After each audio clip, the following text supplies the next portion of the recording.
raring to go. Hey everybody, welcome to Woodchat for May 28th, 2014. Happy Memorial Day. I hope it was a great weekend. If you don't remember me, I'm Matt Gradwell from Uppercut Woodworks. You can see me on Twitter at uppercutwood.com, over on uppercutwoodworks.com. If you're watching the video and you want to participate in the chat, head over to uppercutwoodworks.com/woodchat/chatroom and log in with your Twitter ID, and you can do the video and do Twitter at the same time. Hey there. May 28th, 2014. Oh, let me hit some mutes over here. On. Sorry, we had some double. Anyway, I've been gone for 2 weeks. I'm excited to see what everybody's been up to. Chris, what's going on?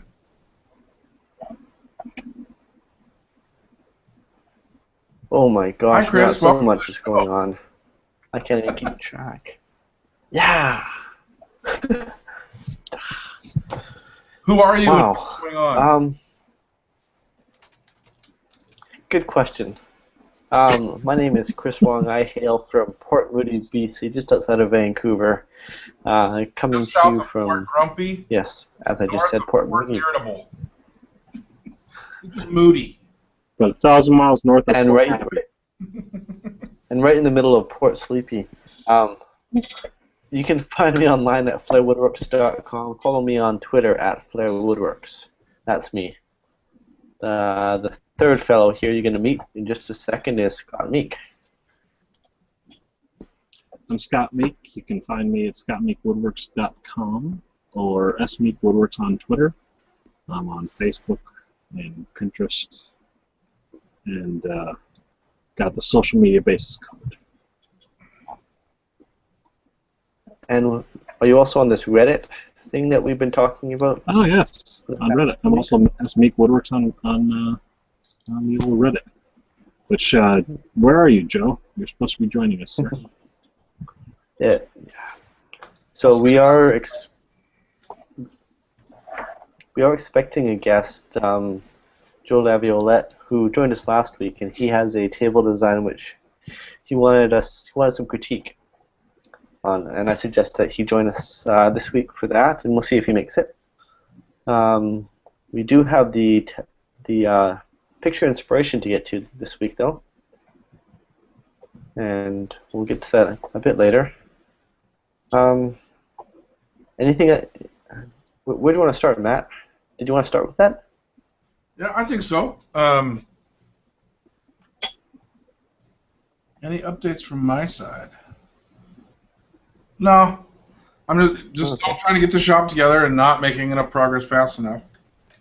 So, How much more do you have to do to get moved in? well, all my stuff is there, and I've spent about 2 hours getting it organized, but I have no storage. So I think I'm just I have some Costco shelves that I'm going to put up for temporary storage. Eventually I'll be hanging a French cleat and building stuff like that. I do have an email out to Penn State, Oneida, JDS about Cyclone dust collector. I did get the riser block for my bandsaw. I'm excited about that. But moving into a new house, there's a to-do list for the house that is always prioritized higher than the to-do list for the shop. So, yeah. So, Matt, I noticed you're at your old house. Is that where you are? No, I'm in my office. Oh, this is your office. Okay. Yeah, the other familiar setting. Office Okay. work, yeah. Okay. How's your internet at your shop situation going? It's not great. The internet provider came out and put in a new router with a modem because it's all built in now. But there are these things that do. They're called Mocha extenders, where you can.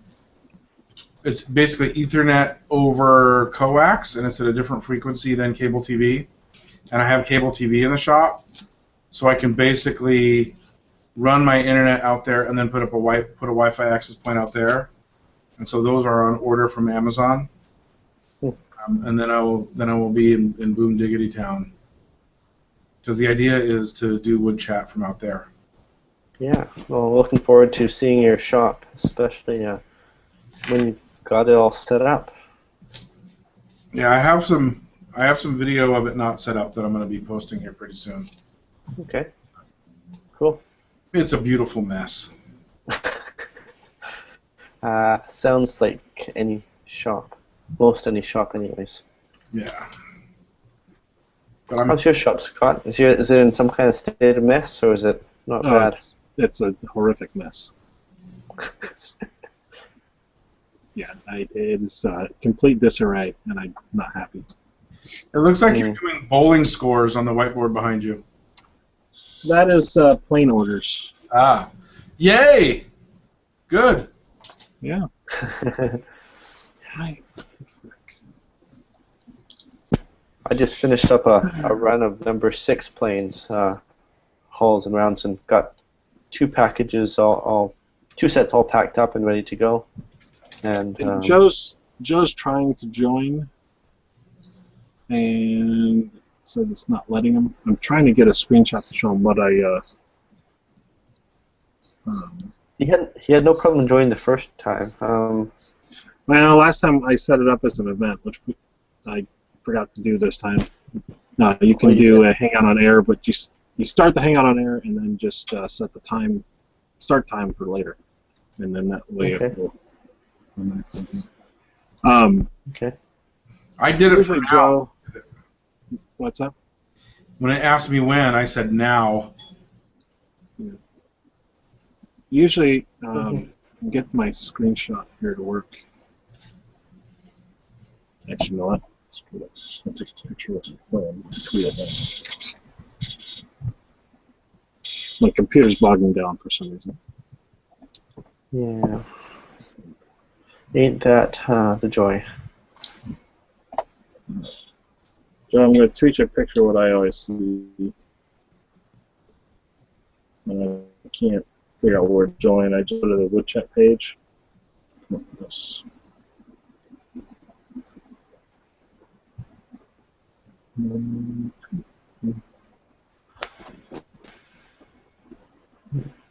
So if someone else say something. Okay. So one of the projects that I'm currently working on in my head, at least in the design phase, is a pair of rolling cabinets for the shop, which I intend to.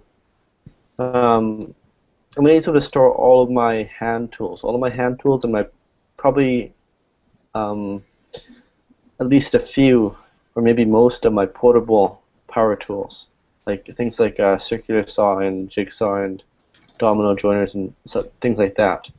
And my intent is to create these 2 mobile cabinets which can move around the shop, and they can support different assemblies or my workbench slabs or whatever I need them to. As I'm working in different stages, I can move them around, reconfigure them as I need.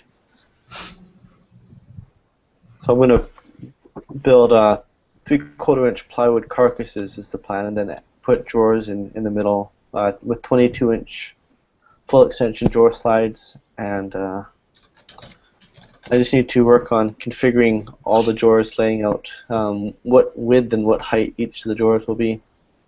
For example, I'll have 1 drawer of chisels, and I'm going to have 1 set of chisels on the bottom, and then I'll have a sliding tray of chisels on the top as well, so I get 2 layers of chisels in that drawer. I'm going to show you what I recently got, Chris, because I was going to build. I was going to build a bunch of tool storage for the new shop, and I said, you know what? I don't want to. Remember how I had all the mechanics tools in the bench, and all my nice tools weren't, which was really, really dumb. I think I might have shown it before, but where's my screen share? I want to find the right one. Sorry, this isn't the right one. I've looked at the Gershner's type tool chest. Gee, those ones are really nice, but I kind of want something a little bit more, well, for one, bigger. My idea at present is to have them about 2 feet deep and about 4 feet long. And they're going to be on big, I think 5-inch casters, so they roll really well. And they'll be. Here's what I just got. Okay. Yeah. So I decided that I was going to put all of my, so my bench has 3, 6, 7, 8, 10 drawers. 1, 2, 3, 4, 6 big ones and 4 small ones or whatever. So I put all my hand tools in there, and then I put everything. I'm putting everything else in this, and I got it on like double coupon, triple stamp day at Harbor Freight. But like, I'm just not going to build a bunch of. I'm not going to build that tool storage now. Someday someday maybe I will. When I'm retired, I might. But for now, I'm just putting everything that doesn't fit in my bench goes in here. Yeah. Stuff that goes in my bench is woodworking related. Everything else goes in here. So my chisels won't go in here. They go in my bench. But my socket set, my screwdrivers, my pliers go in here. Some of you might have seen that I made 2 bench slabs recently, complete with dog holes and a wagon vise. I don't have a base for the bench slab, so this will be my base. Show me. It'll rest on top of the 2 carts. Show me. That's kind of my plan there.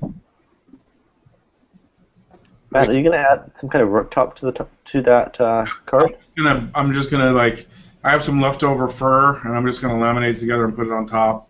Yeah. And when it gets grody, I'll flip it over. And when the back gets grody, I'll put it on because fur is soft. But and I have a big old steel vise on there. Oh yeah. That I might put up on top of that thing. We'll see. It's not a bad idea. Yeah.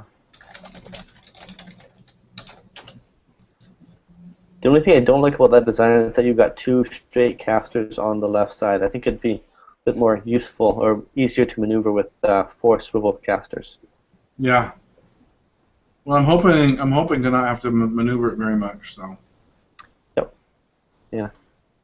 Okay. Hey, there we go. Did that link work? That link worked. Yep. Sweet. Hey guys, anytime we have someone that can't join, just snag the link from the top of the Hangout here, and like in the address bar. Oh wow! Okay. Send them that, That's and sneaky. that gets them right in. So. Nice. Okay. Good thinking. I never even noticed that. That you.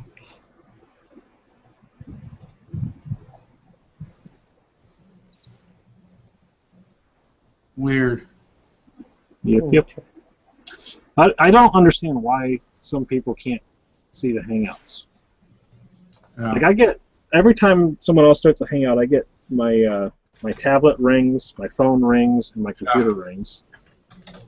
And actually, my phone that we only use as a Chromecast remote upstairs rings. But I never see the invite on my on my Hangout or on my Google Plus page. But when I go to the Woodchat Google Plus page, there's always a link on there to join. But I don't know why anytime we invite someone else, it never shows up. Do not understand. Freaking Google. Well, you can probably file a bug.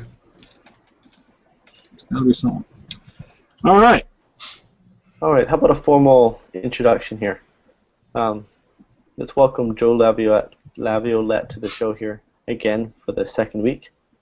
And we're going to look at his table that he built. And he came to us with asking for an opinion, a critique, and we're happy to help with design here on the show. So if you ever have a design problem or something you want to run by us, so let us know. Send us a picture, and we'll get that set up.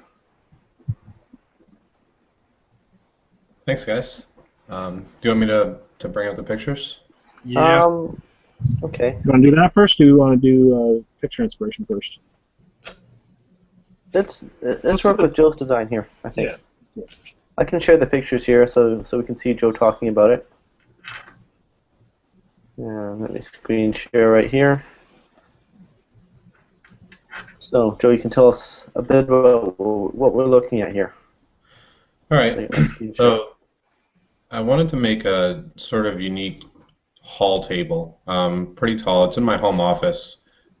Purely decorative, doesn't really serve any function but putting a lamp on and putting under some art that hangs on the wall. The problem is, though, I don't really like it. It's not exactly what I was going for. It looks like it's missing something. So I wanted to keep it really light, which is why I chose ash, and I found some really light colored ash too, which is good. But I still feel it's a tad chunky. I wanted to keep the floating top really light too, which is why it has just the little pillars that it sits on instead of a stretcher all the way underneath. And I undercut a chamfer on the top as well to keep it light. I did do an intersecting lamination with some purple heart just to break up the top because the grain didn't match really well on the boards that I had, unfortunately. So I wanted something that diverted attention from that. But I don't know, I just still feel like it's missing something and it could have been a lot better. I just don't know what. Okay. You have to tell us a bit about those inlays and how you pulled those off a bit later. Yeah. The first thing that strikes me in this last picture especially is the weight of the apron, the visual weight of the apron. Yeah. It's 3.5 inches wide or so, 3.25? 3.25. Yeah, I think that you could slim that down a little bit. Maybe not at the ends, but you could add an arch underneath or on the top as well, so it's lighter and thinner in the middle. Yeah. That's the first thing I do. The same thing on the end stretchers here. Yep. I think Yeah, that I definitely. think there's Thought about that after. I think there's also too much space between the top and that apron. Like think so. you've got the really wide apron and then you've got a really wide negative space. Where I would almost need to thin that negative space down a little bit as well. In addition to putting the arch. Yep, and I left the points on the legs. I think that's kind of too long. So there's probably about a 1/4 inch, maybe 3/16 between the top and the points on the top of the legs. But I probably could have put the stretchers and the aprons a little bit higher on there, I think, if I had made it flush. Mm-hmm. But yeah, there is a pretty big gap. I like the points. I do too. I like that there's a gap between the top and the points, but I would make that gap very thin, and like you said, I would move the apron up. Overall, actually, I like the table, but you feel like something's missing. So I think to help you figure out what you think is missing, what were you going for? Sort of, I guess Asian inspired, which is why I did the points. I tried not to do curves because I wanted it to be all geometric, but I ruined that when I put the inlay in the top or the lamination. That was an afterthought, but it was supposed to be just all square, which is why I did a chamfer instead of a round over too. And the points are square. The legs are really square. They're just tapered on the outsides. Mm-hmm. But I think going back, what I could have done to keep the points too and lighten the aprons is maybe have the aprons arch up a little higher to remove some of the negative space, but away from the legs. So an arch on the top of the aprons as well. Mm-hmm. Where'd that picture go? So there's some contrasting things in this table. There's the straightness and the angles of the legs. There's the points on the tops of the legs. The aprons themselves are very straight. But then you have this fluid motion in the top. Yep. And to me, you could do an inlay that would be Asian inspired in that top. That would be a very similar technique. If you were to make it, what's the word? More like grass in the wind, I guess is the only way to. Ooh, yeah.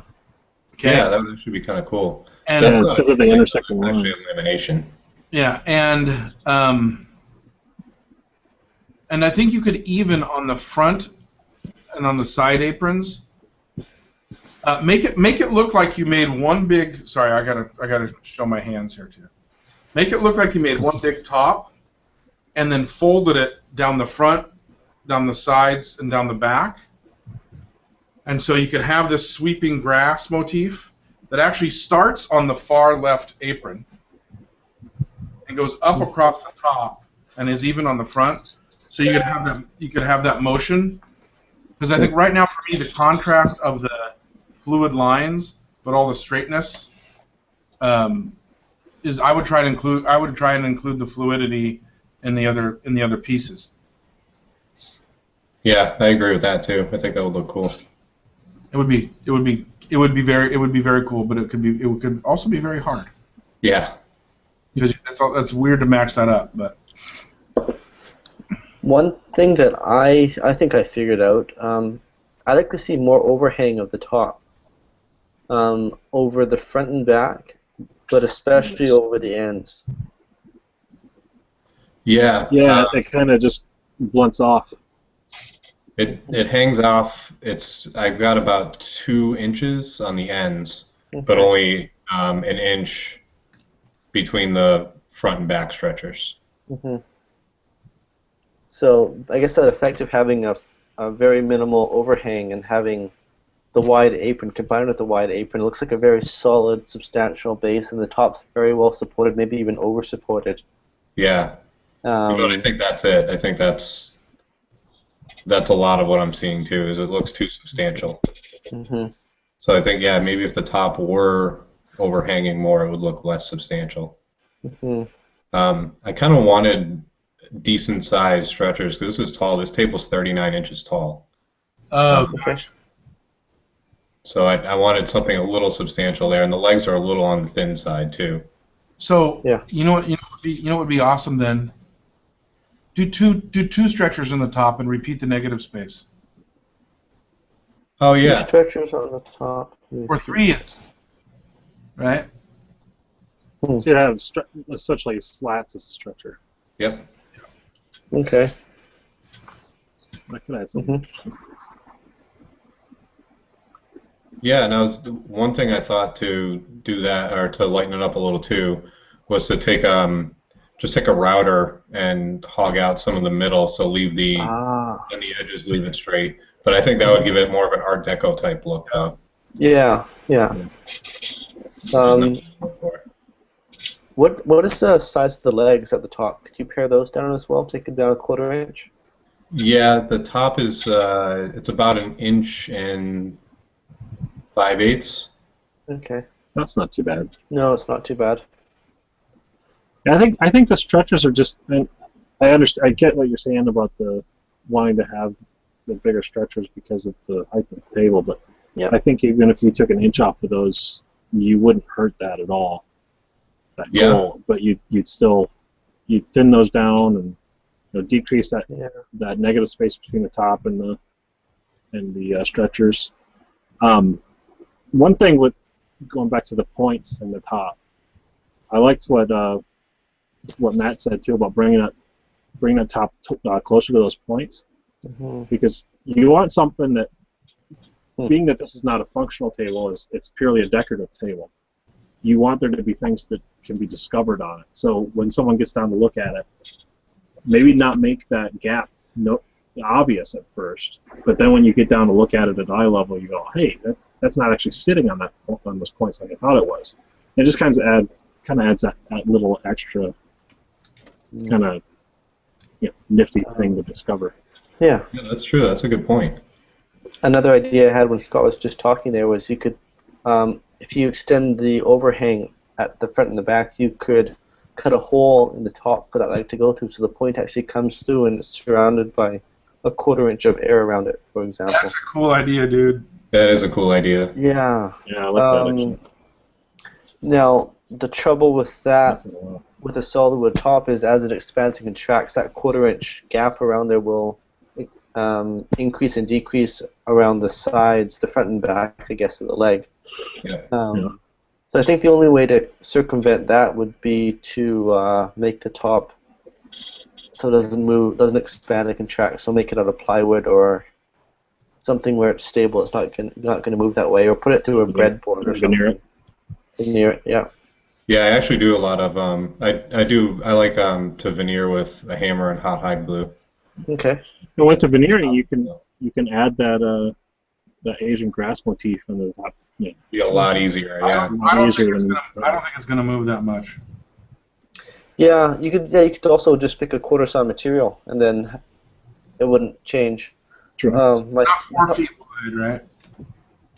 yeah, but if it is a really precise quarter inch, I think you'd notice a 64th of movement. I think, or you might not if you don't look closely enough. I guess. There's definitely a lot of options there, though. Yeah. The the shape of this table reminds me a lot of a table with a twist, which is this one here. Just want to have a look at it for comparison for lightness. Yeah, I saw This that. one I really like that a lot. This one's a bit shorter. It's only 30 inches high. Yours was 39, is that right? 39. Yep. Yeah. So another third taller. What are the proportions of your table? The length and the width, or length and depth? Yeah. It's 39 inches in length and Okay. 18 inches deep. Okay. This one comes in at 42 by 12 and a half. So it's about this. It's 3 inches longer and 6 inches narrower, but 9 inches shorter. So it's quite different proportions. I think my aprons here are only about 3 inches, maybe even 2.5 inches. I'm trying to remember. The legs start as I think they're 2 by 2 at the top, and they taper down to 1.25 at the bottom.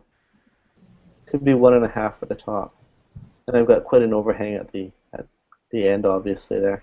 Yeah. What is that, about 4 inches? The aprons. The overhang. Oh, the overhang at the ends. Yeah. It's more like 12 inches or 10 inches. Oh, wow. Okay. If we break that 42 and a half, we get 21. Yeah, it's about 9 or 10 inches, I think. Okay.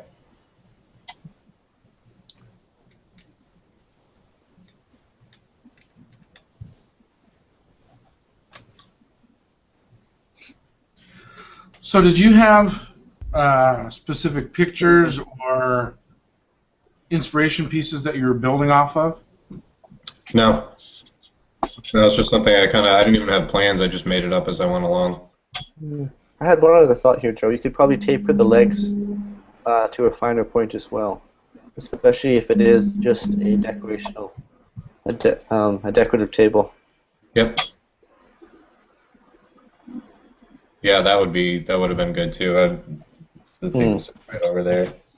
Yeah, I definitely could have taken a lot more meat off the legs, I think. Reminded of another piece that I've done some work on. I'll try and find a picture of it.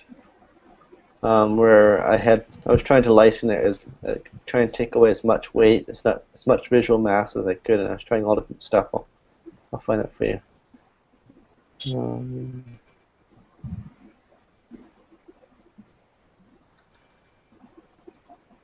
That might be a minute here. So is that table assembled, or is it just dry assembled? No, that's assembled. Okay. I made that pretty close to a year ago now. Oh, wow. Okay. Are Yeah. you likely to go back and do any changes to it? No, I'm actually going to be moving soon, and I'm considering not taking it with me. I know some of my family likes it, so I may give it to somebody. But I'm definitely going to be making something else when I move, and I like a lot of the elements to it, but I want to get it right this time. So I appreciate the feedback. I got a lot of good ideas now. I would look into mounting the top differently too. Yeah. Are those blocks visible at all? Maybe it's not a big deal. They're only visible. You can only see the angles really. You can't see the rest of the blocks. Oh, okay. I was wondering if you could. I think you could move them in towards the middle a little bit, but more. That's one of my thoughts. But what really intrigued me was whether or not you can do away with the aprons altogether and just have 4, I guess, blocks like that cross and also come up in the middle to support the top. Oh yeah, I see what you're saying. That would be really cool. Hmm. I don't know if I would do the blocks again. That was a lot of work. Oh, There's got okay. to be a better way to do that. Those are they're I guess a mortise and tenon or like a sliding tenon that goes in Hmm. and it's stopped at the bottom. But Scott, that have was you more work done than it needed to be, I think. Scott, have you done a floating tabletop before? I've not done a floater. No. I know you've drawn one up. Yeah, the desk I designed a couple years ago. But well, no, that was yeah. What one was that? I gotta remember what design that was. Hmm. But no, I've not actually made one. So the one I saw that was pretty interesting was it had 4 drawers, 2 on the front, 2 on the back. So underneath the tabletop was essentially a cross, Hmm. and that separated the drawers. But in the middle, the cross went up, and so there was a negative space underneath the top. And if you got down and looked way back towards the middle, the top was basically mounted on top of a plus sign. It was pretty cool.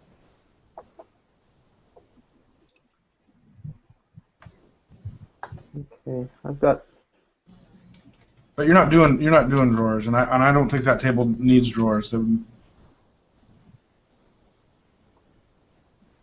No, I'd like to do a matching set when I move for my new office with a desk and a hall table and another little side table to put my printer and lamp and stuff like that onto. Mhm. I think the wood choice is correct. I think the light ash is awesome. I originally wanted I to agree. do a soap finish on it because it's not really used at all. Hmm. Um, but I decided against it, and that just has a regular wiping varnish on it. Hmm.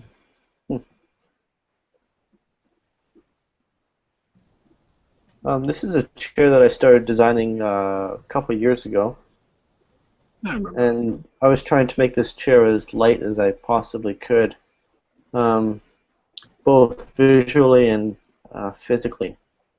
Start off, it's all ash, and I've got I think 3/8 inch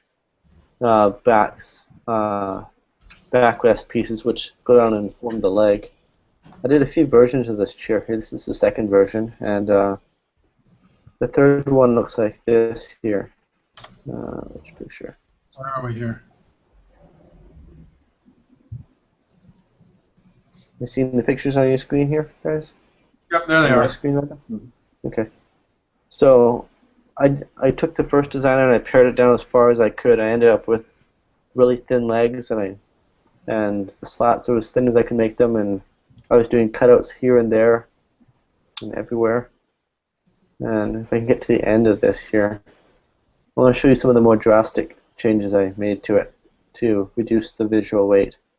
I've got a cutout arch under the seat here, and the legs taper down as well. I found that when I got to this light of material, I need to be really strong with my joinery, so I've got dovetails in here, sliding dovetails. I tried a torsion frame here. I think I'm calling it a torsion. It's got 2 stretchers instead of 1 solid one, but I found that 1 solid stretcher was actually more rigid than having 2 of them. This is a single stretcher here, and I actually decided to cut that, take out some of the mass from the middle of that, which didn't seem to affect the rigidity of it. It was a bit of a tricky cut to do. And from there, what else? How thick are those slats, Chris? These ones are 1/2 inch in the front here and 3/8 at the back. Okay. I'd make them a little bit thicker in the back next for the next version, make them 1/2 inch or so. And then next version 3.5, what do we have here? I cleaned up the foot here. Instead of this clunky looking foot at the back here, which is basically a slotted piece of wood which the back slats drop into. I slotted the back slats and put a spline inside of them. to clean them up. And I did the same thing for the seat slats here. And I experimented with cutting out little details, grooves in the legs too. And that lightened the look. I like that idea. So Joe, that's something you could extend to your table there. Yeah, the only thing I was afraid of is getting too green and green style with it. But I like the way you did it. That's nice. Okay. I don't really see green and green in it. I see kind of more architectural detail, like a column. Yeah. Yeah, that's nice. See, I didn't have the idea to do it on the top. I was thinking about doing it on the bottom, but Okay. I like that. And then I went so far as to do that in the seat slats as well. I don't know if it's the top picture, a better picture. That's an idea. And I was experimenting with different types of fasteners to hold the seat slats down, some that were visible, some that were invisible, and rounding them over, trimming them differently. Still working on the design. Don't really have much more to show you than this, but it's been sitting for a couple of years, I think. I'd like to get back to it sometime. See, I was trying to play with the back seat slats as well. This spline system is similar to what I ended up putting at the bottom there, where I put that slot through the top of the slat and then dropped in a 1/8 inch piece of material as a spline. I was playing with hollowing out the chair. At this point, I think it's light enough I can lift it with a little finger. Wow. And I got it a bit lighter once I took out more wood here. And Are you using the chair? I was. I'm not using it right now. It's in pieces It looks like in it's my shop. I was using it here. Yeah, I used to sit here and do my computer work at night on it and experiment with it, trying to get a feel for it. One thing I did find was that the triangular point, having the point at the back, and such a narrow point ends up being about 4 inches, or maybe even 3 inches. You have to be careful about how you lean in it. If you lean too far to the left or right, you end up falling backwards to the side. Well, So it's about the looks, not necessarily the usability. Yeah, I don't have a solution for that yet, but I don't know. I still like the design. I still want to go forward with it. Maybe the moral is just don't lean over to the side too far. So should we move on to the design inspiration? Well, there's one thing I wanted to look at, which was, is there a way to flute those legs or to lighten those legs that will keep the Asian style for Joe? And unfortunately, there is, but it looks... Let me show you what it might look like. Where is Matt going with this? Yeah, I'm trying to get it here.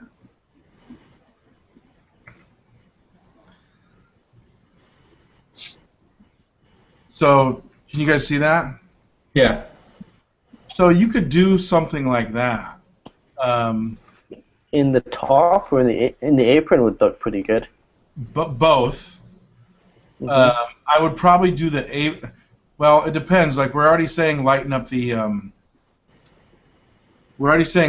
apron, but I basically looked for I was doing a bunch of art searches for basically Asian fluted, Chinese fluted columns, pagoda columns, and there are ways to lighten up those columns and add texture, but maintain what you're going for. They're just going to be pretty darn labor intensive. Yeah. The easiest probably set up a router template. Set up a router template and just do it on the surface if you wanted to. That wouldn't be so bad. The other one I saw that might work is fluting the columns to make them look like collections of reeds. Now, if you did that and you had the reeds in the top, it might be too much. But think of using not really a V bit, but a beading bit, Yep. and trying to make those legs look like almost like 3 or 4 pieces of bamboo that were bound together. Okay, you mean like a winged V bit is what you're thinking, so it Yeah. creates profiling. Yeah. Yeah. And you could do it on you could maybe just do it once on each side. But there are ways to lighten the columns and stay away from looking craftsman.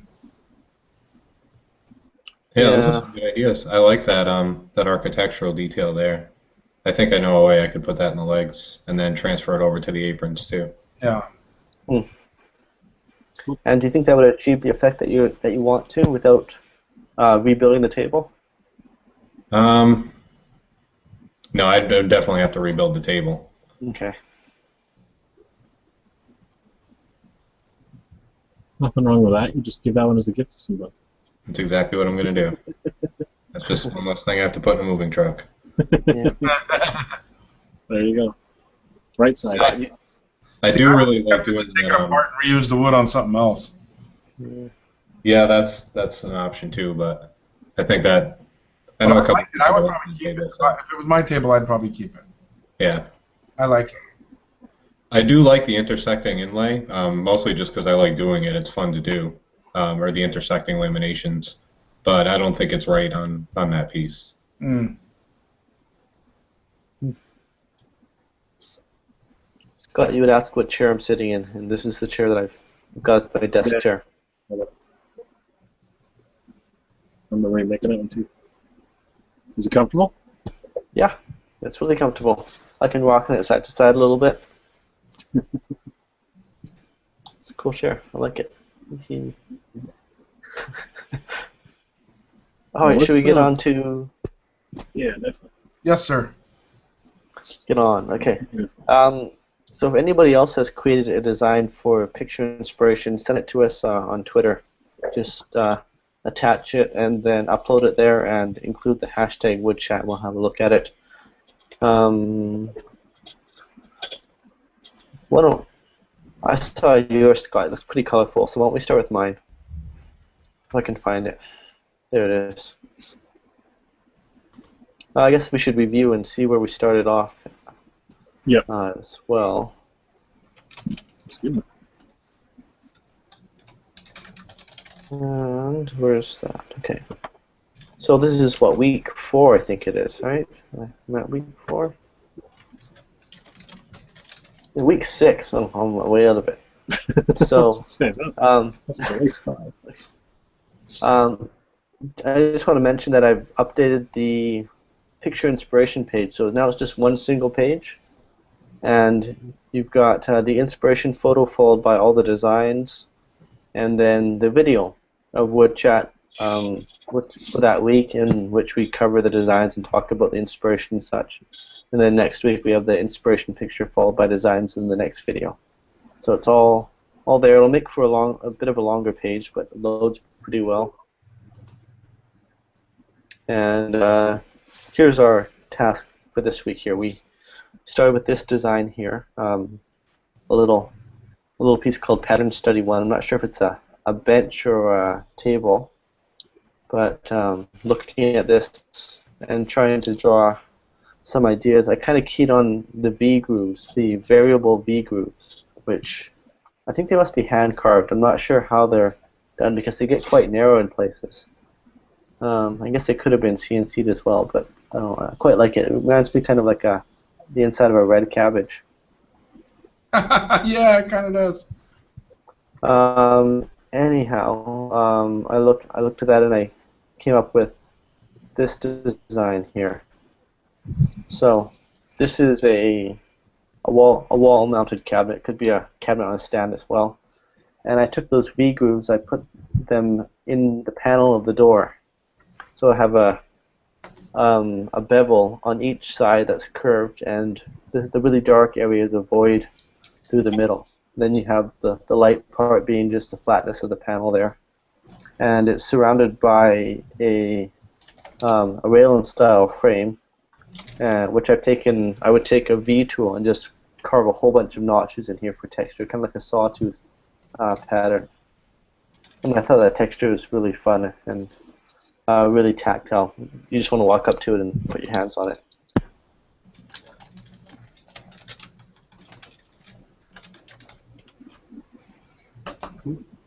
And I guess you could take it a step farther and you could apply it to the panel too and carve texture the flat surface, but I also kind of like having the contrast of that really smooth flat surface as well. But I don't know, I'd have to create one of these and see how it actually looks. Chris, do you know who Are the Andrew... rails and stiles carved? Sorry? Are the rails and stiles carved, or are you just shading Yeah. the darkness? They're carved with the V tool. That's what I thought. Okay. Yeah. Chris, do you know who Andrew Gore is? I know the name. Because I'm going to show some of his box. He has some really ornately carved boxes that he's starting to do now. Okay. And it's actually half the inspiration for the for my design. And looking at your cabinet there, you're gonna see the connection as well. So I'm gonna get to mine. When you mentioned that, I think of a box in one of my favorite books of all time, 400 Wood Boxes by Lark Books. It's called The Elephant Chest. I'll see if I can find a picture of that. Yeah, definitely. If anybody has any questions or suggestions of how I can improve my design, I'd love to hear them. And I guess now we'll move on to Scott's design. Picture here.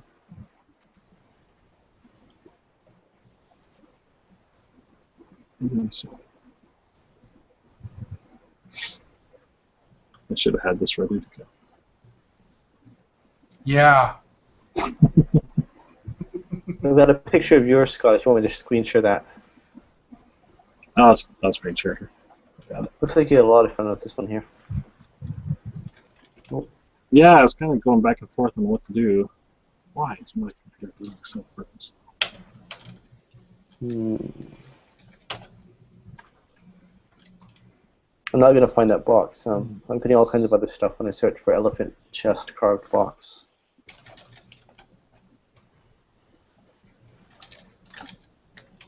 Alright, screen share. Here we go. Alright, so actually I should screen share this first. Alright.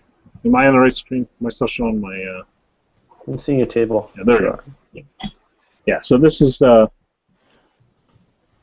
my friend Andrew Gore, and the stunning relic boxes that he hand carves and We're not does some looking really. at boxes. We're looking at your sketch. Why did it show up on? Or at least I'm looking at your sketch. Yeah, Okay, that's there we me go. too. All right, so that's my design, but it's partially inspired by these boxes, and also the desk. And so I was Okay. going back and forth on using the same idea as texture and carving and that sort of thing. But my friend Andrew has been doing these boxes lately, and I've just been completely infatuated with them. I need to order one from him, but I love the painting and the colors and everything that he does on these. Just Yeah, he uses something- color really well. That's one thing I Yeah. noticed right away. there's something just really amazing that just grabs you on these. So, so that's kind of where this. Oops, let's make sure correctly. Too many windows open. Scott, do you think we can get Andrew on the show sometime? Do you know him that well? Yes, I bet he would. I'd love to have Andrew on. So, yeah. So this is kind of the, and again, I was working on this right before we got on, but kind of using that same colorful motif and hand carved motif, but then using the texture of that inspiration table. So all of this would be hand carved. And the only reason the top is white is because I started drawing it with a white background, and then decided I needed it to be, all these colors needed to be on black to really get them to pop. I don't know, it might be alright to just do a white top and then a black base. I don't know. We'll see. See what people say. But kind of using the colors of the rainbow there on the top. They just kind of morph into each other. So there'd literally be texture everywhere, but the carving and texture would change on each surface. So you can see on the one leg, it's kind of a crosshatch pattern, 2 different colors, and then on the right leg here, it's a straight across and a straight up and down pattern. It's an angled pattern. Can you do a bit more, Scott? Yeah. Whoa. Yeah. That didn't work. Yeah, so you've got a diagonal and horizontal, an angled pattern here, maybe a different pattern on the bevel, on the underside of the top, and then kind of following the same rainbow color. You notice there's 2 colors on the bottom of the bevel that would kind of flow around. So all the colors would flow around the entire table, so including the legs. So just some funky and different, far different than anything I've ever made before by far. So yeah, or ever even designed. Yeah. Usually at this point we ask how you would build it, but the question I want to ask is. That's a great point too. Is I wanted to take, because that table in the inspiration is a very basic shape, and then that basic shape lends itself to that really ornate carving very well. So this takes that shaker end table kind of. It's a shaker end table, but then it completely throws that on its head, because the shaker whole mindset is very simplistic. Yeah, and so this is completely adorned to an insane degree. So that's kind of why I went with that shape. If you were to make that, what kind of material would you use? Good question. Walnut. Yeah, that actually would be good, because it would carve easily, and you'd have the nice dark base to start with already. Yeah, I was going to say butternut. But walnut might hold up better. Yeah, butternut's not quite so strong. soft. Yeah. Alder maybe? Alder would be good, as long as you got the clear stuff and the knotty alder. Yeah, or hemlock as well. Yeah. I think walnut would be a good one, because yeah. Now, how would you color that? You think acrylic paints or? That I have no idea. No idea. Okay. I've never messed with anything. I'm basically going to pass that. I know what idea on to Andrew and say, hey, here's an idea for you to further your box. There's such bright colors. I don't think you can achieve them with dyes or stains over the wood. It'd have to be a paint, I think. It would have to be a paint, some sort. Or chalk, maybe. I would want you to cut recesses and put colored epoxy into the recesses. Ah. Ooh, that'd be a lot of work, Matt. It's Scott's all the coloring. I don't care about Scott's labor. All the coloring is kind of using the same concept as what Andrew does here. So the color is all different depending on what the carving is. I guess most of his inside the carving is black, and then the paint is on the flats. But that does make it easier. But that's kind of what I envisioned on it, is the shape, the carved parts would be the colorful parts, and then the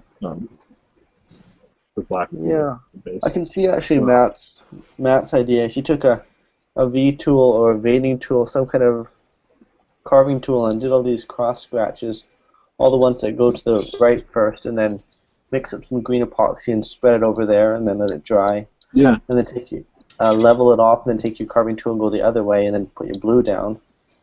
Yeah. And then you can do the same with this one here. The ovals would be a bit trickier. Yeah, I if you was want going them to to be think that that you might uniform. have to use like one of those little CNC carvers Yeah. to do some of that, possibly. A template and a trim motor would work as well. That would work too. Or pantograph. Yeah. But I tell you what, I have got to get myself a Wacom tablet to actually draw on the computer too, because every week I'm drawing on my Note 3 and I love it. It's just too small, but it's a lot of fun to design stuff on. The Surface has that. Surface 2 Pro has a touch-sensitive screen. Yeah, it has Wacom built in. Really? And the new Surface 3 is 12 inches. You got a big 12-inch touch-sensitive screen. Someone needs to buy a whole set of planes a couple times over, and I'll upgrade. Maybe you can work a deal with Matt there. Matt might know someone. Hook me up, Matt. Yeah. Okay. Yeah. I just give them away usually. Freebies. I'll send you some planes, Matt, if you can get me a Surface Pro 2. Looks like we only do the Surface Pro 3 now. Oh, I'll take a 3. And the 512 gig Intel i7 is $2,000. Yeah. The 256 i5 is $1,300. But it comes with a stylus.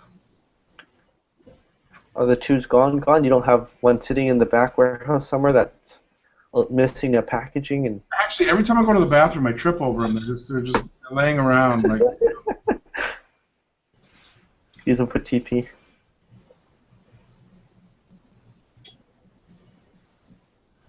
I'm trying to find the resolution for you, Scott. Already. We need a picture for next week's picture inspiration. How about nature? Yes, please. All right. I think I got something. Let me look here a second. 1.76 pounds. Oh. Yeah. Side note: I will be at Lee Valley Tools in Coquitlam this Friday, Saturday, doing festival demos. Ooh. Scott, it's only 2160 by 1440 resolution. That's a little rough. You might not be able to draw enough on there. That's a little rough. Let's see. But I mean, if you're giving one away, you know, I wouldn't. Sure. I wouldn't kick it out of bed. Put two side by side. Yeah, of course. Why not? Ooh, how about a panorama shot? Ooh. North Carolina mountains. Oh. Good This idea. should be interesting. Should be interesting. All right. Here we go. Yeah. Nobody else had a design for picture inspiration, did they? I didn't hear any yays. Yeah, I did have one. Oh, you did? Okay. Well, let's have a look at it, Joe. Well, right. Scott pulls off that. It'll just be real quick here. Where is it?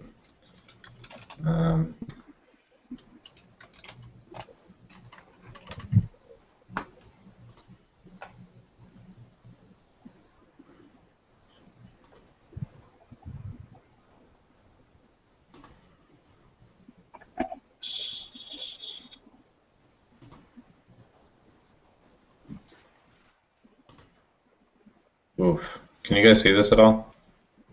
Not really. Better? It's a little bit. A little better. Okay. Okay. Is it sideways or is it something other than what I'm thinking it is? It's probably something other than what you're thinking it is. Okay, So, never mind then. I was thinking it was like a table or something, or a pedestal. No, something I do in my spare time that I just started doing and it kind of took off was I make wooden handles for double-edged razors, like the old school safety razors. Oh, yeah. Oh, cool. So people really like that. So this is my horrible drawing of what You this gotta would stop. look like. before But, you go any further, you got to stop saying that your drawing is horrible because you actually are pretty dang Yeah. good. really? Well, yeah, Last I week don't, and I this don't think week, this yeah. is that good. But it It kind gets of the gets my point yeah, across a little bit. yeah. That's all. So You what I want. wanted to do, and I actually tried to do this, but it came out pretty bad. But I think I have a good way to do it next time. I made one last night, but I turned it down too far. So I want to get the blank round first, and then cut these little channels in here with my Fordham, and then clean it up with some files, and then paint the whole thing black, and then turn it down a little bit further so only the recesses are black, That's cool. and then the rest would be really light wood like curly maple or maybe even holly, but I think the black would bleed a lot into a holly. Yeah. Depends what kind of paint you use, how viscous it is. Yeah. I was thinking about using chalkboard paint because it's not viscous at all. Seal it first so it doesn't bleed. Yeah, I did. So the first one I made was just a test, and it did. I used an alcohol-based dye, and it bled a lot. Yep.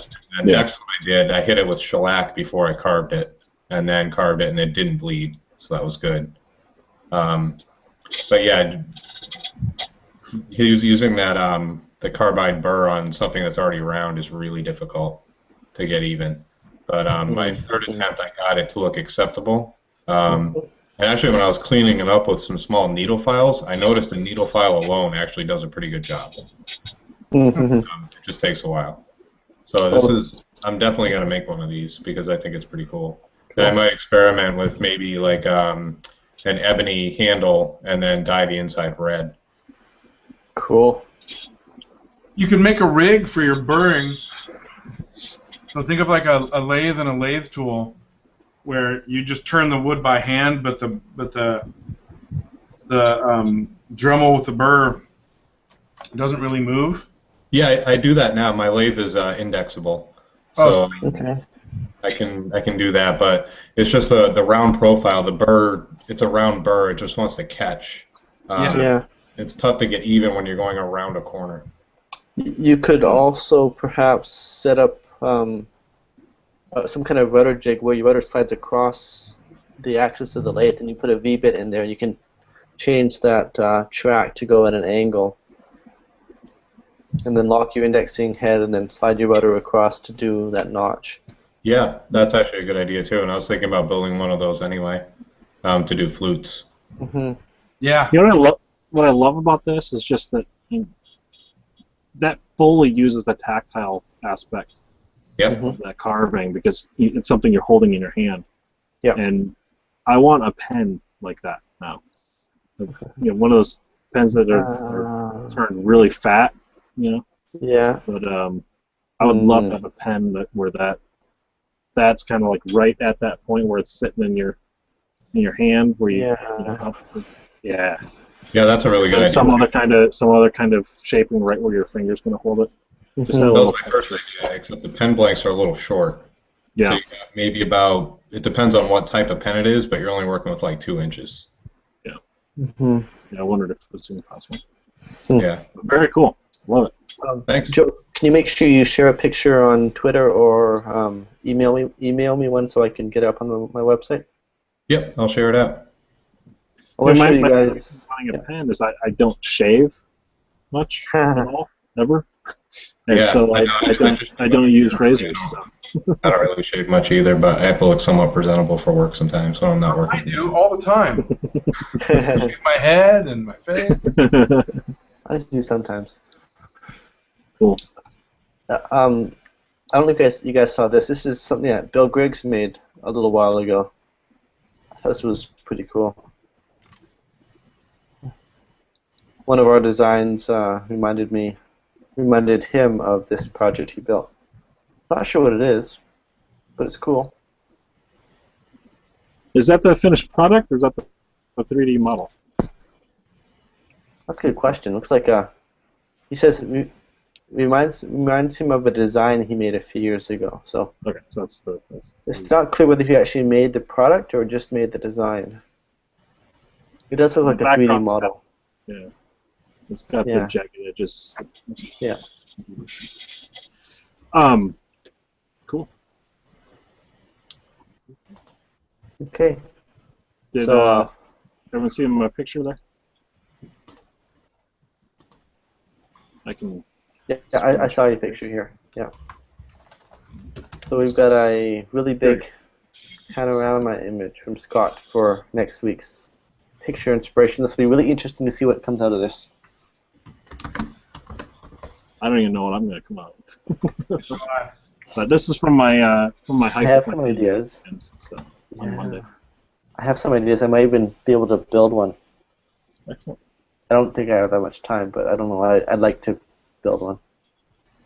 For anyone wondering, this is at Sam Knob Summit.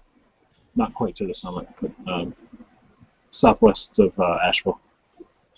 Okay. It was a beautiful day for a hike. Absolutely stunning day. And that's my daughter in the corner, the right side, my little hiker girl. So yeah, Okay, that's let's the see what next you one. all come up with. All right. Final thoughts, guys. You want to wrap us up? Sure. This has been Woodchat for May 28th, 2014. I am one of your three hosts, Chris Wong. Next to me, alongside me, we've got Matt Gradwall from Uppercut Woodworks, Scott Meek from Scott Meek Woodworks, and our guest today, Joe Laviolette, who joined us to talk about his table design that he had built a few years, wanted some critique, and we also talked about Woodchat's picture inspiration, a game where we start with one picture and it inspires you to create a design, an original design with anything you see in that picture or anything that your mind wanders to from that picture, and yeah, wherever it ends up. I think I might walk down that valley, follow that trail, and see what's around the corner, and maybe I'll carve a bear or something for next week. I don't know. Anyhow, signing off here from Port Moody, BC, I'm Chris Wong. Fellows? Scott? I just realized I was screen sharing again the entire time. Awesome. Say goodnight, Scott. See you guys. Good night, Joe. everybody. We'll see you in a week. Night. Good night.